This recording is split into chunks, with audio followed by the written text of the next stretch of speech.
శ్రీ సత్యసాయి కోసం అసలు జగనన్న ఏం చేశాడు? జగన్ గారు ప్రభుత్వం వచ్చినాక మాకు స్థలం ఇచ్చారు, మాకంటూ సొంత ఇల్లు అయింది. రోడ్ లేదు సార్, టార్చ్ రోడ్ వేయించినారు. 18,000 లెక్క వస్తుంది సార్, మా ఆయనకి పింఛని వస్తుంది.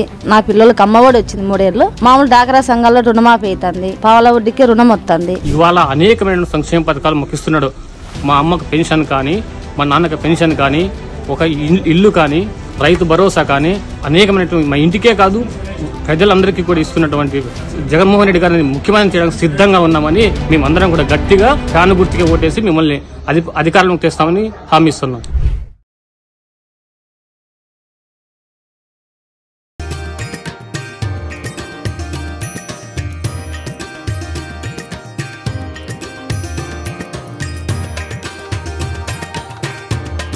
ఇచ్చిన మాట ప్రకారం శ్రీ సత్యసాయి బాబా పేరిట పుట్టపర్తి కేంద్రంగా జిల్లాని ఏర్పాటు చేసి శరవేగంగా అభివృద్ధి చేస్తున్నారు సీఎం జగన్. జగన్ పాలనపై ప్రజా తీర్పు.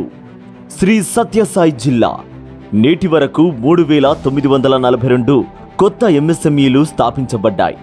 ఫలితంగా యువతకు 14,806 ఉద్యోగాలు. నాడు నేడు కార్యక్రమం ద్వారా 274 కోట్ల రూపాయల వ్యయంతో 2,585 ప్రభుత్వ బడుల రూపురేఖలను పూర్తిగా మార్చింది. 16,237 కోట్ల పెట్టుబడులతో 22 మెగా పరిశ్రమల స్థాపన. దీనివల్ల 2,200 మందికి ఉద్యోగాలు లభించాయి. 500 కోట్ల రూపాయల వ్యయంతో వైద్య కళాశాలలు నిర్మాణం. తద్వారా 150 మంది విద్యార్థులు ఎంబీబీఎస్ విద్యను అభ్యసించవచ్చు. 2,010 ఎకరాల భూమిపై పూర్తి హక్కులు కల్పించి 3,537 మంది రైతులకు లబ్ధి చేకూర్చింది.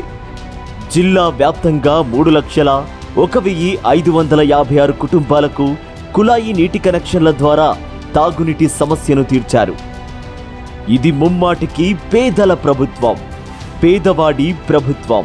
రాబోయే ఎన్నికల్లో కూడా జగనన్నని మరోసారి గెలిపించుకుందాం.